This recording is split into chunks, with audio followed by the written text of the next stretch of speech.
नमस्कार जी। उत्तर प्रदेश उत्तराखंड आप देख रहे हैं, आपके साथ मैं हूं अक्षय अग्रवाल। आज चर्चा करेंगे राम मंदिर में कथित धोखाधड़ी को लेकर के। चर्चा के लिए मेरे साथ मेरे सहयोगी शिवम है। शिवम, जिस तरीके से पूरा मामला ये सामने आया है और अब सोशल मीडिया पर भी काफी सुर्खियों में बना हुआ है, सबसे पहले दर्शकों को ये बताते हैं कि आखिर मामला क्या था। अखिलेश यादव ने कुछ दिनों पहले यहाँ पर एक प्रेस कॉन्फ्रेंस की, जिसके बाद से ये मामला और भी ज्यादा तूल पकड़ता जा रहा है। राम मंदिर में जो चढ़ावा आता है उसमें नगद चढ़ावा और साथ में जो आभूषण आते हैं उसके चोरी होने का मामला है। दरअसल जिस तरीके से एक रेगुलर ऑडिट राम मंदिर में आने वाले पूरे चढ़ावे का किया जाता है, जून में जो चढ़ावे का ऑडिट किया गया, यानी जून तक जो चढ़ावा आ चुका था उसको ऑडिट किया गया, उसमें यहां गड़बड़ी पाई गई। गड़बड़ी पाई गई कि कई जो रकम थी, नकदी थी, उसमें भी यहां गड़बड़ी थी और साथ ही जो चढ़ावा आता है, चढ़ावे में जो यहां आभूषण होते हैं, सोने के, चांदी के और अन्य धातुओं के आभूषण होते हैं, उनमें गड़बड़ी पाई गई। इसके बाद यहां पर सीसीटीवी कैमरे खंगाले गए और जब सीसीटीवी कैमरों की यहां तलाशी ली गई तो एक ऐसा कर्मचारी था, वो यहां उसकी हरकत ऐसी थी जो संदिग्ध पाई गई। शिवम, पूरा मामला यहां पर हम दर्शकों को समझा रहे हैं और आपने भी लगातार इस पूरे मुद्दे पर खबरी की है। सबसे पहले ये मामला जो था निगाह में कैसा है, सामने कैसे है निकल करके? देखिए, ट्रस्ट ट्रस्ट से जुड़े जितने भी लोग थे और या जो भी गिनती, जो पैसे की गिनती और चढ़ावा जितना भी आता था उसका जो भी लेखा जोखा रखते थे, उसमें एक नया कर्मचारी ऐड हुआ था पिछले कुछ दिनों पहले। और वो अब किस मंशा से ऐड हुआ था पता नहीं, वो तो वही बता पाएगा। एसआईटी जांच फिलहाल कर रही है। बिल्कुल। और वो जब वो ऐड हुआ, उसमें जुड़ा, तो उसने क्या किया कि नगदी चोरी करी। एक गड्डी पैसे की होती है, उसने वो चुरा ली और वो मंदिर से बाहर नहीं निकल पाया। उससे पहले वो पकड़ में आ गया। पकड़ में आने के बाद ये हुआ कि उसको फिर हटा दिया गया। तो जब उससे पूछताछ करी गई तो उसने पुराने जितने भी राज थे, ये ट्रस्ट से जुड़े और जितने भी अभी तक ये बात सामने आ रही है कितने करोड़ का चोरी हुई है या जो भी चीजें अभी हुई हैं, क्योंकि अभी साफ नहीं हुई है, तो उसने सारी चीजें बता दी कि ये लोग ऐसा ऐसा करते थे। उसके बाद ये मामला धीरे धीरे खुला, एक दो दिन बाद। तो असल में जब पब्लिक डोमेन में जब ये मामला आया 7 तारीख को, इसी 7 जून को, उसके बाद अखिलेश यादव ने इस पे ट्वीट किए और अब तक मेरे ख्याल से 11 से 12 दिन हो चुके हैं और अखिलेश यादव 11-12 दिन से एक्टिव हैं इस मामले पे और अपने सोशल मीडिया हैंडल एक्स से वो कम से कम 11 से 12 बार ट्वीट भी कर चुके हैं। लगातार एक्टिव हैं और सरकार को घेर रहे हैं इस मामले में और इसमें एक तरह से सरकार की संलिप्तता भी बता रहे हैं। पर ऐसा भी कुछ अभी निकल के सामने नहीं आया है। इन दावों आरोप है, अखिलेश आरोप लगा रहे हैं, नेता विपक्ष होने के नाते। नेता विपक्ष होने के नाते वो आरोप लगा रहे हैं कि सरकार की भी भूमिका है, ऊपर से लेकर तो ऊपर तक लोग मिले हुए हैं। इसके अलावा प्रदेश सरकार के अलावा उन्होंने दिल्ली सरकार पर भी गंभीर आरोप लगाए। अच्छा शिवम, आपने यहाँ पर जिक्र किया करोड़ों की हेराफेरी का और ये बात सामने भी आई है। राज्य सरकार ने एसआईटी का गठन कर दिया है और एसआईटी में 3 आला अधिकारी नियुक्त किए गए हैं जो इस टीम के तहत यहाँ पर जांच पूरी कर रहे हैं। इस बीच एक शख्स को, लवकुश उस व्यक्ति का नाम था, जिसे पुलिस ने हिरासत में लिया है और हिरासत में लेने का कारण है कि उसके घर से 10 लाख रुपए की नकदी बरामद हुई है। और नकदी बरामद होने के बाद शक इसलिए भी बढ़ गया क्योंकि वो जो शख्स है वो गिनती जो करते हैं, जो लोग गिनती करने वाले हैं, ट्रस्ट के जो पैसे वहां पर आते हैं मंदिर चढ़ावे के, उसमें से एक है और उसकी सैलरी महज 18 से 20 हजार रुपए महीने की बताई जा रही है। ऐसे में शख्स के यहां से 10 लाख रुपए की नकदी बरामद होना वाकई में एक चौंका देने वाली बात है। और जैसा आपने यहां पर जिक्र भी किया कि करोड़ों की हेरफेर का मामला नजर आ रहा है, साथ ही एक और व्यक्ति को यहां पुलिस ने हिरासत में लिया है जिसकी भी सैलरी यहां पर 18 से 20 ही हजार रुपए थी और वो भी मंदिर की उसी ही कमेटी में था, मंदिर की उसी टीम में था जो यहां पर चढ़ावे की गिनती किया करते थे और उसकी भी सैलरी लगभग 18-20 हजार रुपए थी। लेकिन उसको लेकर के यहां दावा किया जा रहा है कि उसने लगभग 1.5 करोड़ रुपए की हाल ही में एक जमीन खरीदी है और 40 लाख रुपए का एक दूसरी जगह पर प्लॉट खरीदा है। और आपने भी जिक्र किया, तो यहां क्या वाकई में वो हेराफेरी हुई है? हालांकि अभी तक जांच जारी है, पूरी तरीके से पुष्टि कुछ भी नहीं हुई है, लेकिन जो हेराफेरी हुई है और उससे लग भी रहा है जिस तरीके से यहां लोग रडार में आ रहे हैं, क्या पूरा मामला गिरफ्तार है? देखिए, एसआईटी का गठन सीएम योगी ने पहली बात, जब से ये मामला आया पब्लिक डोमेन में और अखिलेश यादव ने जब ये मामला उठाया, उसके बाद से सीएम योगी ने सख्त रुख अपनाया है। उन्होंने 3 सदस्यीय एसआईटी का गठन किया जिसमें पूर्व मतलब आईएएस विजय विश्वास पंत और एक आईपीएस है और एक विशेष सचिव भी इसमें है। मतलब 3 सदस्यीय एसआईटी का गठन किया गया है और एसआईटी जब से ये टीम का गठन किया गया है, सोमवार से, मेरे ख्याल से बीते सोमवार से एसआईटी राम मंदिर परिसर के आसपास ही रह रही है और मंदिर में ही, दिन में मंदिर में रहती है और देर रात तक वो अपनी जांच कर रही है। डेरा डाले हुए हैं, पूरा डेरा डाले हुए हैं और अब तक लगभग 200 लोग उनके रडार पर हैं और करीब 150 लोगों से वो पूछताछ कर चुके हैं और उनमें से कई ऐसे लोग हैं जिनके वो जवाब से संतुष्ट नहीं नजर आ रहे हैं।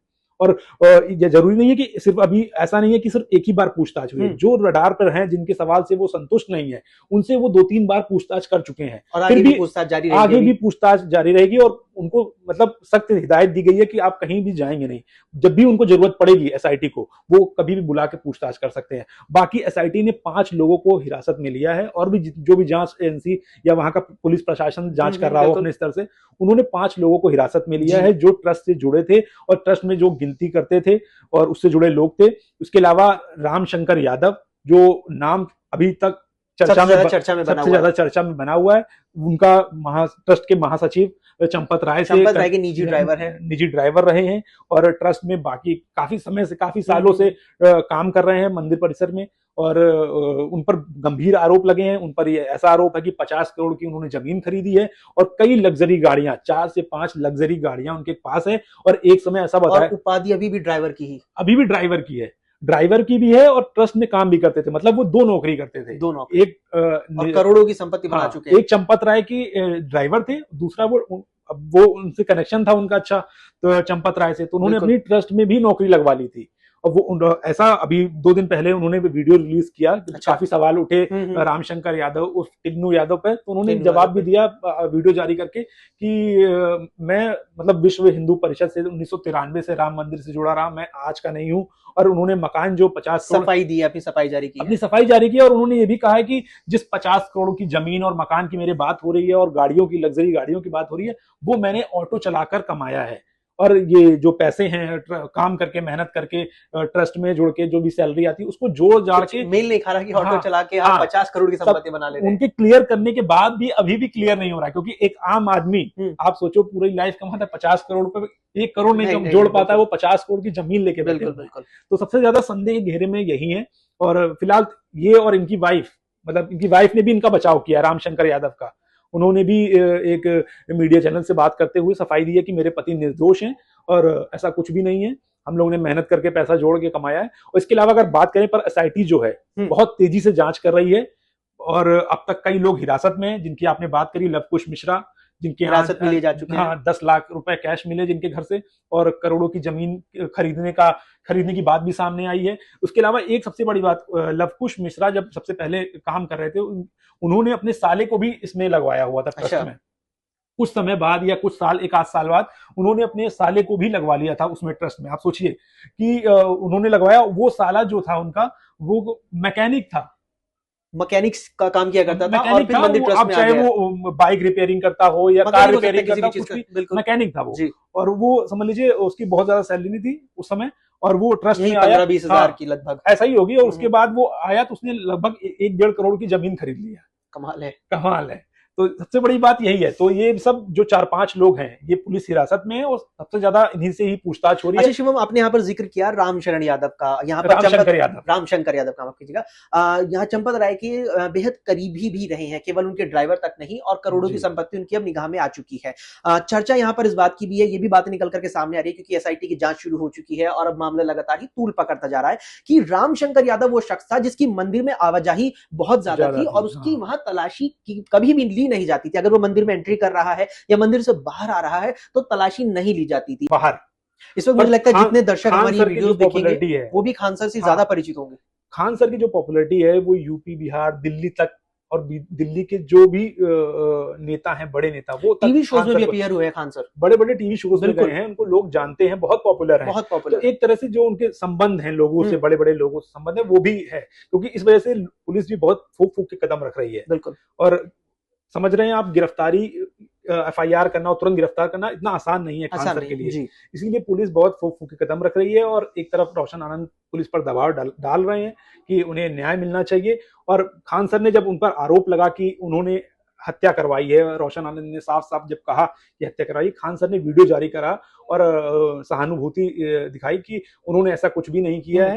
उन्होंने अपनी सफाई दी कि परिवार के साथ हैं वो, और जो भी जांच है, जितनी भी बड़ी जांच हो सकती है, चाहे वो सीबीआई से हो या एसआईटी या जो भी टीम गठित होती है, उससे वो करा लें। उनका ऐसा कहना है कि उनका इसमें कोई रोल नहीं है, हमारी बस आपस में जो लड़ाई हुई उस दिन, बस उतना ही मामला है, ऐसा खान सर का कहना है। खान सर की सफाई इस मामले में आ चुकी है। हाँ, बिल्कुल, यहाँ पर इस पूरे मामले में खान सर की सफाई आ चुकी है, लेकिन आरोप अभी भी थमे नहीं है। रोशन आनंद साफ तौर पर हत्या का आरोप लगा चुके हैं। इसके अलावा रोशन आनंद के वकील ने ये आरोप तक लगा दिया है कि रोशन आनंद की भी हत्या कराने की जेल के अंदर ही खान सर के द्वारा कोशिश की गई। हालांकि खान सर अभी भी सामने नहीं आए हैं, लेकिन बीती रात भी देखने को मिला जिस तरीके से रोशन आनंद खान सर के खिलाफ तहरीर देने थाने में पहुंच गए। उनके साथ भारी संख्या में उनकी भी समर्थक थे, लेकिन इस बीच यहाँ पर स्टूडेंट्स में भी, छात्रों में भी शिवम मुझे लगता है दो फाड़ हो चुकी है। बिल्कुल दो गुटों में बढ़ गए हैं। खान सर का गुट अलग चला गया है, एक रोशन आनंद का गुट अलग चला गया। और ये चीज आपने जिक्र भी किया यहाँ पर कि जिस तरीके से खान सर की यहाँ पॉपुलैरिटी की बात है, केवल वो बिहार उत्तर प्रदेश तक नहीं, दिल्ली और आसपास भी लंबे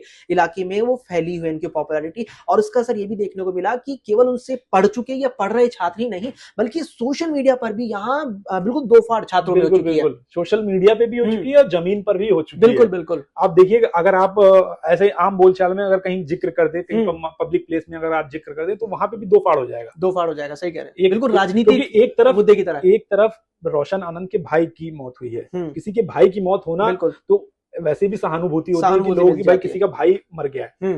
तो और दूसरी तरफ खान सर की जो पॉपुलैरिटी है, लोगों को ऐसा लगता है कि खान सर ऐसा कभी कर ही नहीं सकते, उनकी जो इमेज बनी हुई है, जो बनी हुई है, हाँ, तो ऐसा लग रहा है कि ऐसा नहीं कर सकते हैं।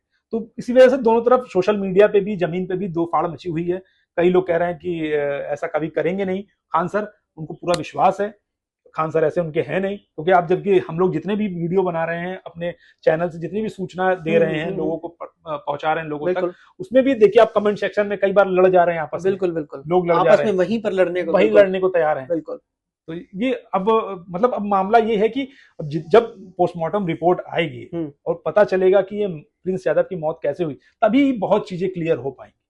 बिल्कुल, यहाँ तभी चीजें क्लियर हो पाएंगी। लेकिन रोशन आनंद की तरफ से आरोपों की बौछार लगातार है खान सर पर, और इस बीच यहाँ पर स्टूडेंट्स का नुकसान भी भारी संख्या में हो रहा है। वे स्टूडेंट्स जो इस वक्त रोशन आनंद की मौजूदा अलग अलग बैचेस में पढ़ रहे हैं, वे स्टूडेंट्स जो खान सर के मौजूदा बैचेस में पढ़ रहे हैं, उनकी भी पढ़ाई यहाँ पर प्रभावित हो रही है। लेकिन अब देखना है कि इस मामले में प्रशासनिक जांच क्या कहां तक पहुंचती है, क्या निष्कर्ष निकलता है, और रोशन आनंद के भाई प्रिंस यादव की हत्या को लेकर भी क्या वो हत्या है या फिर महज यहां संदिग्ध परिस्थितियों में मौत, क्या अब होता है, ये जांच के बाद ही पता चल पाएगा। आपकी क्या राय है, कमेंट बॉक्स में हमें जरूर बताएं। बाकी देश और दुनिया की तमाम खबरों के लिए देखते रहे जी उत्तर प्रदेश उत्तराखंड।